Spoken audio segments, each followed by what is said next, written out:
Juillet 2021, quelque part entre Méditerranée et Atlantique. Pour la première fois de ma vie, je suis embarqué sur un voyage longue durée à bord d'un IMOCA. C'est monocoque dernière génération, taillé pour la course au large. Corum l'épargne.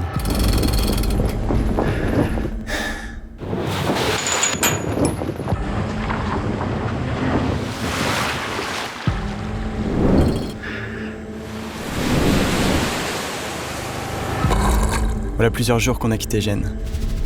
Retour de course, direction le port d'attache, Lorient, Bretagne.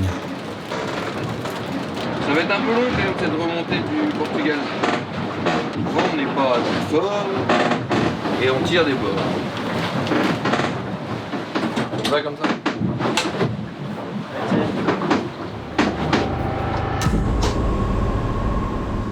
Nicolas Troussel, Sébastien Josse et moi, Tanguy. J'ai passé mon enfance près et sûr des voiliers. Mon père, architecte, a imaginé certains bateaux des plus grands marins. Lui les a dessinés.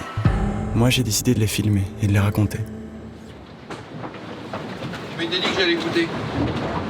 Bah écoute, ça fait du bien. Ce sera pour demain. Quoi? Bah, je vais en prendre deux là.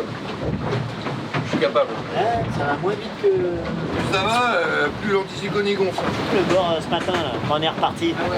C'est qu'à la côte, c'était sympa quand même. Ça a duré quelques minutes. C'est un peu comme les surfeurs, tu t'y connais quoi. Voilà, c'est pareil. C'est 4 heures de session pour 2 vagues. C'est pareil. Quand la team Corum Sailing m'a proposé de vivre cette année de compétition avec Seb et Nico et la Transat Jacques Vabre en point de mire, j'ai évidemment accepté. J'ai toujours admiré les marins et les ressources qu'ils doivent puiser en eux pour apprivoiser leur bateau de course. Engin peu commode, surtout les IMOCA. S'adapter en même temps en permanence aux caprices de la météo et de l'océan. Défi permanent, grisant, obsédant.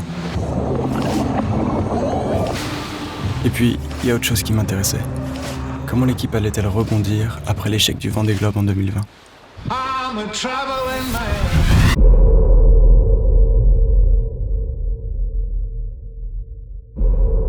Fouesnant, 1er décembre 2020. Les concurrents du Vendée ont atteint les mers du Sud. Nicolas, lui, est rentré à la maison. Le départ s'est plutôt bien passé.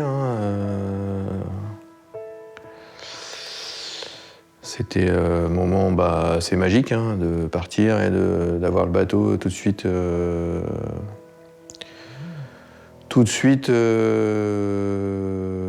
va dire, à pleine vitesse et puis tout de suite assez facile. C'était des bonnes conditions pour le bateau et ça pouvait pas mieux commencer que ça. 3, Sable d'Olonne, Vendée. top!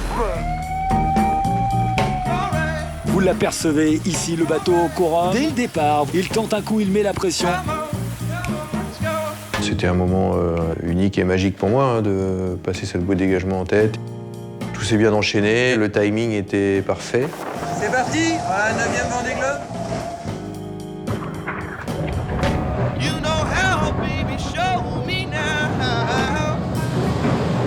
Alors, je crois qu'on est samedi.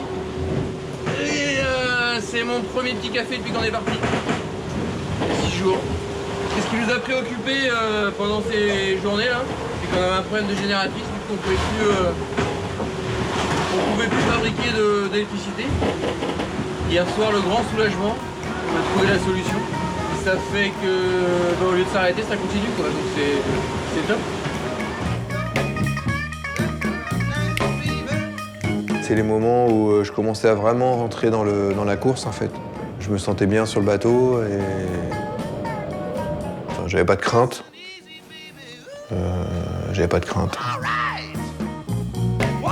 Pour l'instant, on a des bonnes conditions, on a 20-25 nœuds et le bateau va vite. 16 novembre 2020, au large du Cap-Vert. J'ai entendu un grand bruit dehors et je suis sorti avec plus de main. Nous sommes le lundi 16 novembre. Corum l'épargne a dématé alors que Nicolas Troussel se trouvait au nord-ouest du Cap-Vert. Du coup, j'ai dématé avant la levée du jour. Donc il faisait nuit quand je suis sorti du bateau et quand j'ai vu les dégâts. Il dirait que j'ai été appeler Greg pour lui dire ce qui s'arrivait. Je suis retourné sur le pont pour tout couper, quoi. Ce qu'on a organisé, c'est un atterrissage du bateau à Mindelo, une des îles de l'archipel du Cap-Vert. Ben voilà, tu réalises que tout est fini, quoi. 21 novembre 2020, Mindelo, Cap-Vert. Toute l'équipe Corum Sailing est là pour accueillir Nico, y compris Frédéric Puzin, fondateur de Corum l'Épargne. J'ai entendu. Le mât, il se baladait entre le foil et la coque. Ouais, là t'es bien. C'était quoi en fait le point de vue, Pas au début, on était toujours là. En tout cas, ça allait vite.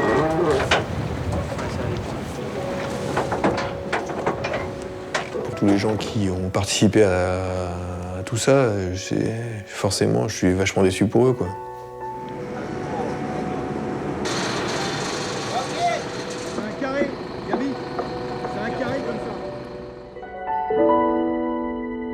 En ce moment, c'est dur, quoi. C'est dur de. J'ai toujours envie, c'est de rester dans ma bulle, digérer ça. Ça met un petit moment, donc je préfère être tranquille. 29 décembre 2020, Lorient, Bretagne. Laissez bien la place, il y a un embout qui peut se tailler là-dessus. On se doit de s'attacher à continuer d'avancer, à ne pas perdre du temps, et tout en récupérant, on va dire, moralement. On a vu l'attitude de Frédéric et Greg qui sont à l'arrivée de Nicolas à Mindelo. C'est des signes qui ne trompent pas. Là, c'est un petit peu dans le dur, il y a un bateau à remettre en route. Il faut que Nico il se raccroche à ça parce que c'est important. C'est là aussi qu'on montre si on est une équipe, une bonne équipe ou une très bonne équipe.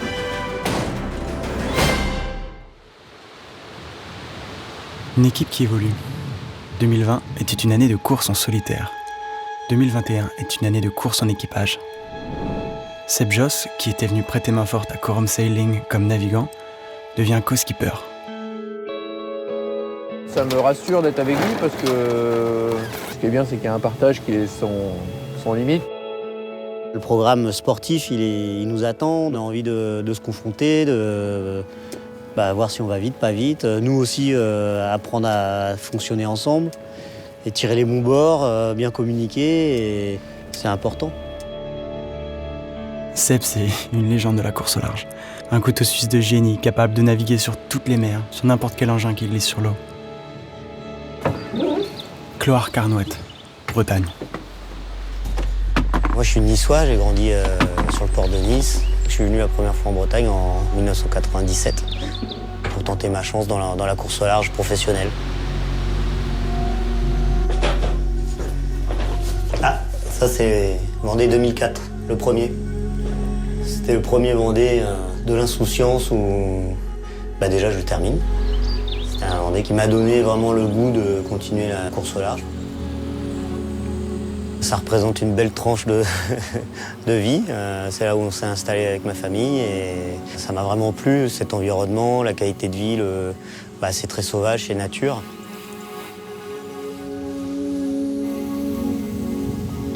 Allô Chris, c'est Seb. C'est quoi les conditions pour faire de la wing aujourd'hui? La course au large, c'est très exigeant, on est dans un monde assez violent et quand on rentre à la maison, ça permet de lâcher la pression. Quand on rentre à terre, on se rend compte que la famille, la santé, les amis, c'est quand même un socle. Bon allez, on soigne parce que j'ai l'impression que le vent va tomber.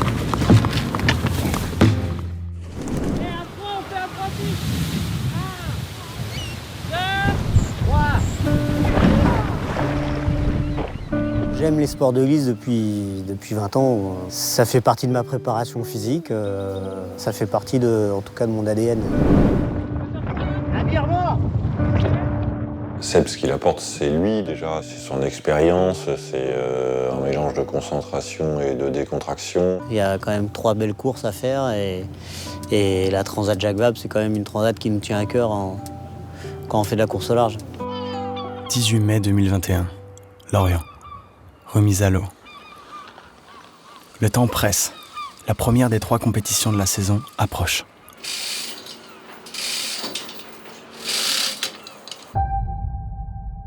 Programme, il est un peu tendu, ouais. Il y a quand même pas beaucoup de temps pour la prépa.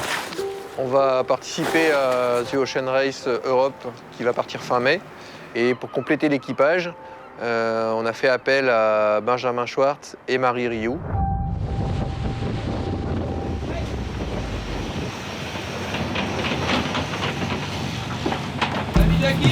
Oui, Max.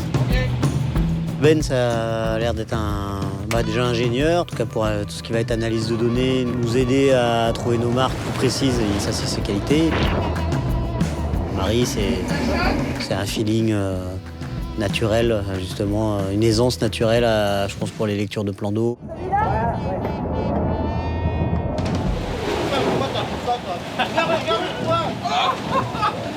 Ah ouais, mais c'est sûr que toi, t'as largement été... J'ai rien demandé, moi. Sans déconner. Elle a des madeleines.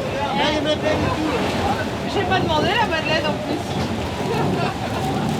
Nous, on connaît le bateau, mais voilà, il va falloir quand même se réadapter. Et eux, il va falloir faire une formation accélérée. 29 mai 2021. Départ de The Ocean Race Europe. Welcome to the inaugural Ocean Race Europe. 4 jours, c'est quand même vachement dense, quoi. Surtout la fin, ça va être non-stop.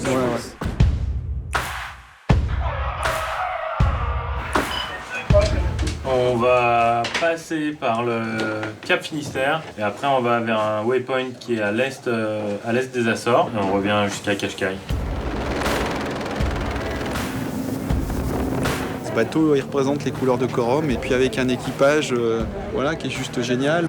Un dématage ou un abandon sur une course qui est vraiment l'objectif de l'année, mais même plus, c'est un traumatisme. Ça fait mal, c'est un bel uppercut, un bon KO. Et aujourd'hui, ce qu'on veut faire, c'est que le projet Corum Sailing soit le plus beau projet possible.